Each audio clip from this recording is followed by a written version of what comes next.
देखिए महाराष्ट्र में ब्रजेश जी मैं कहूंगा कि बीजेपी घाटे में है। उद्धव ठाकरे ने कहा कि 2.5 साल हमें बना दो, 2.5 साल तुम रहो सीएम, और उद्धव ठाकरे तो 2.5 साल रह के गए और उसके बाद भी बीजेपी अपना नहीं बना पाई।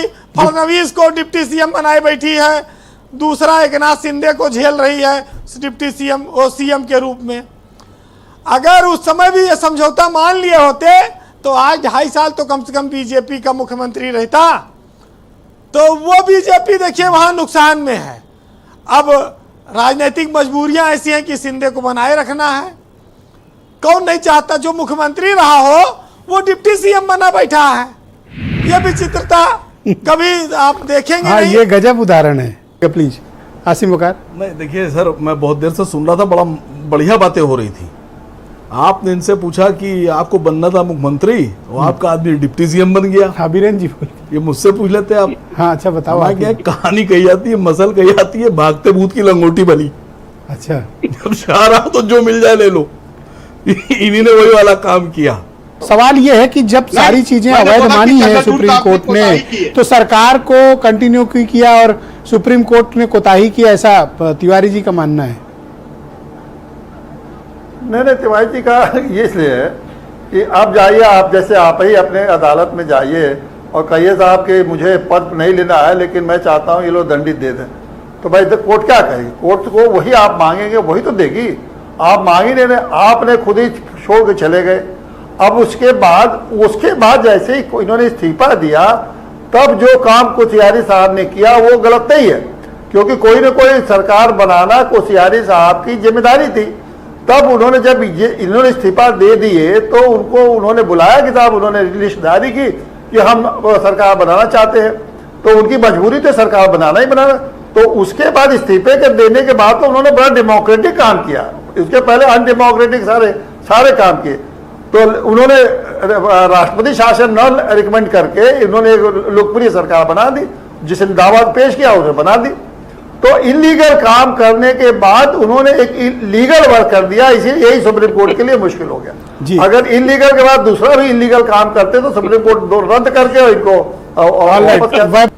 दूसरी बात, रिटायर्ड जज साहब ने कहा कि पहले तो संवैधानिक काम किया उन्होंने, असंवैधानिक कोश्यारी जी ने, बाद में संवैधानिक। कल घर में घुस गए, अब एक किस्सा सुनिए, घर में घुस गए 5 लोग और मकान मालिक के लगा दिया कट्टा, घर खाली करो ना, मार देंगे गोली। वो डर गया बेचारा, वो अपना बैग लेके बाहर निकल गया। कहने लगे अब मकान खाली हो गया, अब हम संवैधानिक तरीके से कब्जा कर रहे हैं। समझिए आप क्या कमाल के लोग। एक पत्रकार ने ये बताया कि योगी जी के जो स्कूल है उसमें 1 लीटर दूध में 20 लीटर पानी मिला के आप बच्चों को पिलाते हैं। उस पत्रकार के ऊपर FIR करा दिया आपने। और बताइए कि क्या किया आपने उसका? तो ये पत्रकारों ने अलग कर रखी है आपने। न्यूज तो सुनना नहीं चाहते, सच्ची न्यूज जानना नहीं चाहते। प्रधानमंत्री जो इंटरव्यू नहीं दे पाते हैं, डिबेट में आके बड़ी बड़ी बातें फेंक रहे हो।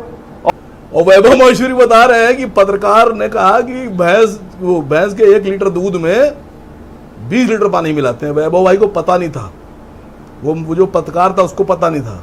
वो जो भैंस थी जो दूध दे रही थी 1 लीटर, वो असल में डायरेक्ट पनीर देती है और मलाई दे देती है। तो मलाई पिलाई नहीं आ सकती, तो जब वो भैंस से दूध निकालते हैं तो डायरेक्ट मलाई। अरे आप कैसी बात, उस मलाई में 20 लीटर पानी मिला। अरे कैसी बात है? अरे सर आप कैसी बातें करते हैं आप? बात तो समझिए, हर चीज का आप मजाक उड़ाते हैं। मैं मजाक ही नहीं उड़ा रहा हूँ। आप बताइए, मैं कोई भैंस पनीर देगी, मलाई देगी? आप समझिए, एक आदमी कोई कॉमेडी से चल रहा है, एक आदमी 1 घंटा पहले असंवैधानिक काम करे और 1 घंटा बाद वहीं खड़े खड़े संवैधानिक काम कर दे। आप ब्रेन देखिए, आप कितना ब्रेन, कहां से आता है इतना ब्रेन, मैं समझ नहीं पाता हूं। मैं भी वो चीजें खा लूं, मुझे मिलती नहीं है कम वक्त, महंगी बहुत है। मैं खाना चाहता हूं सर, मैं चाहता हूं मुझे मिल जाए, ठीक है ना। अब ऐसा तो बोलूंगा नहीं, मेरी समझ ही भी नहीं आ रहा मैं क्या बोलूं।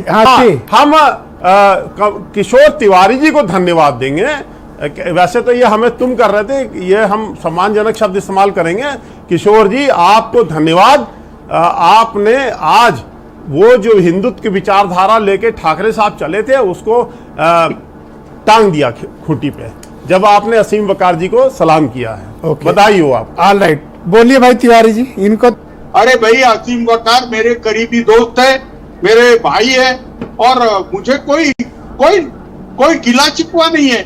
इसमें अगर मेरे हिंदुत्व के अंदर, मेरे धर्म के अंदर मुझे कोई भी अलग नहीं लगता।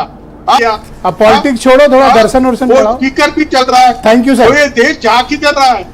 थैंक यू वकार साहब। जी जी जी। अब तो राजनीति छोड़ो, तिवारी जी कह रहे हैं अब नहीं, दर्शन नहीं, अब करो, देखिए, दर्शन शास्त्र। हमने देखिए डिबेट जो है वो खात्मे की तरफ बढ़ रही है, खत्म होने वाली है। इन्हीं ने, संजय सिंह ने एक एतराज किया था कि किशोर तिवारी जी ने नमस्कार मुझे कर दिया, तो उस पर एतराज हो गया कि साहब आसिम बकार को नमस्कार कर दिया। बस फर्क इतना है कि किशोर भाई ने टीवी पे किया, संजय भाई ने कमरे में किया था, बड़ा झुक के किया। Thank you. झुक के ना, झुक के तो किसी के आगे नहीं।